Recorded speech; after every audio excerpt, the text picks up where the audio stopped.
साथियों नमस्कार। मानव प्रकृतियों का अध्ययन करना पूर्ण निराशावादी व्यक्तियों के लिए क्यों जरूरी है, आइए जानें। आज हम इसी विषय पर आपके साथ वार्ता करेंगे। क्या हमें इस बात के लिए कृतज्ञ नहीं होना चाहिए कि हम अपने स्वभाव को समझते हैं? कई निराशावादी व्यक्तियों को ऐसा महसूस होता है कि उनके साथ कुछ गड़बड़ है। उन्हें लगता है कि हम दूसरों की तरह खुश मिजाज और मस्त नहीं हैं। ऐसा लगता है कि प्रकृतियों का अध्ययन पूर्ण निराशावादी व्यक्तियों के लिए बहुत ही महत्वपूर्ण है। जब निराशावादी व्यक्ति ठीक प्रकार से समझ लेते हैं कि लोग अलग अलग तरह से व्यवहार और प्रतिक्रिया क्यों करते हैं, तो वे सकारात्मक तरीके से परिवार और मित्रों के साथ संबंध सुधारने का काम कर सकते हैं। जब पूर्ण निराशावादी व्यक्तियों से लोग कहते हैं कि आप खुश रहा करें, लेकिन वे खुश रहने के बजाय सिमट जाते हैं। बहुत से पूर्ण निराशावादी व्यक्तियों ने मुझे यह बताया कि जब उन्हें यह एहसास हुआ कि वे मानसिक रूप से बीमार नहीं हैं,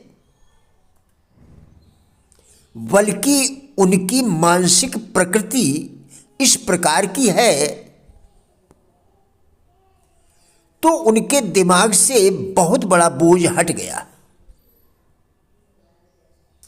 विद्वानों द्वारा मानवीय व्यवहार और प्रतिक्रियाओं का बारीकी से अध्ययन कर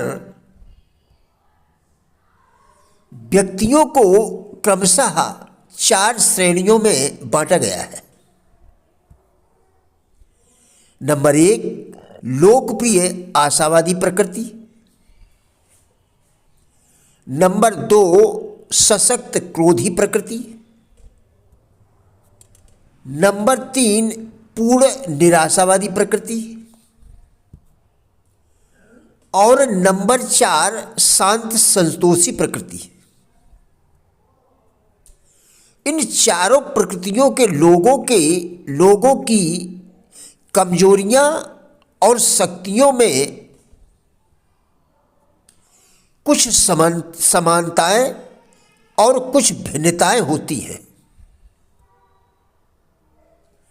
इसलिए हमें हमारी प्रकृति का ज्ञान हो जाता है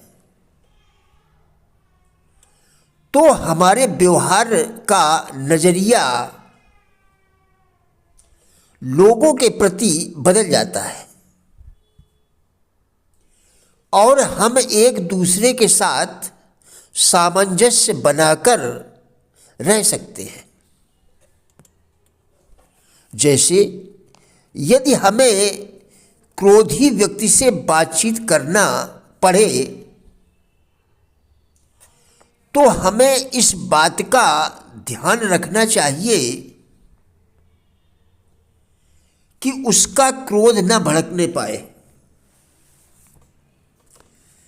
जब कोई व्यक्ति अपने मूल्यों से समझौता कर लेता है तो वह दूसरों की नज़रों में ही अपनी इज्जत नहीं खोता, बल्कि अपनी नज़रों में भी गिर जाता है।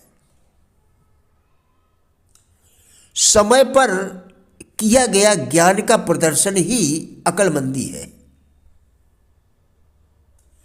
समझदारी में दिल और दिमाग दोनों का इस्तेमाल होता है।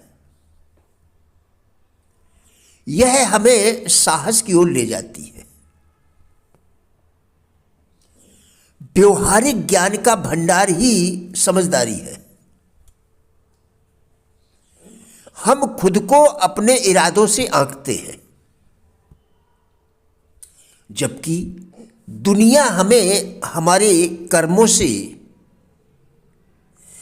केवल नेक इरादे रखना ही काफी नहीं है, बल्कि अच्छे कर्मों का भी साथ जरूरी है। सच्चाई और ईमानदारी की असली परख तो लालच का सामना होने पर ही होती है। जब हमारी आत्मा हमें आवाज देती है तो हम उसकी आवाज की अनसुनी कर देते हैं। नैतिक व्यवहार की तुलना हम हवा से कर सकते हैं, जिसमें हम सांस लेते हैं। धरती पर हवा हमारे जीवन के लिए बहुत जरूरी है, लेकिन हम कभी इस बात पर गौर नहीं करते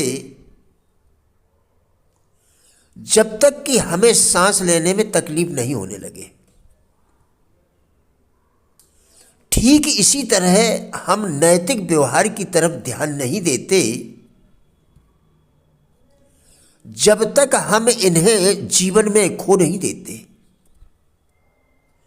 और अनैतिक व्यवहार के शिकार नहीं हो जाते। जीवन का आसान फैसला सही और गलत की पहचान करना होता है। जीवन का आसान फैसला सही और गलत की पहचान करना होता है। मुश्किल फैसला वही होता है जब सही और ज़्यादा सही में फर्क करना होता है। सही और ज़्यादा सही में किया गया चुनाव अपने आप ही अधिक सही को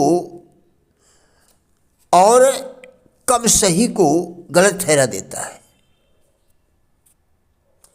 सदाचार के मार्ग से भटक जाना आत्मा पर एक बोझ लाद देता है। सदाचार के मार्ग से भटक जाना आत्मा पर एक बोझ लाद देता है। जिस प्रकार तुम भारी पत्थरों के बोझ से लादे हुए पहाड़ी पर नहीं चढ़ सकते, ठीक उसी तरह अगर तुम भारी आत्मा के लिए इसी तरह अगर तुम भारी आत्मा लिए अपना जीवन गुजारोगे तो तुम्हें खुशी हासिल नहीं होगी। प्रिय साथियों, राजेंद्र भाटिया यूट्यूब चैनल के सभी वीडियोस एक अच्छी जिंदगी जीने के लिए अत्यंत ही उपयोगी है। हमारा विश्वास है कि इस चैनल के सभी वीडियोस आपको जरूर अच्छे लगेंगे। कृपया चैनल को सब्सक्राइब करें, जिससे इसी प्रकार के और भी वीडियोस आप लगातार देखकर अपने विचारों में परिवर्तन कर सकें, क्योंकि विचारों के परिवर्तन से ही जीवन में परिवर्तन संभव है। वीडियोस को लाइक एवं शेयर करके कृपया हमारे फेसबुक पेज गुड लाइफ को भी फॉलो करें, जिसका लिंक वीडियो के डिस्क्रिप्शन में दिया गया है। कृपया हमारा भी उत्साह बढ़ाएं। धन्यवाद।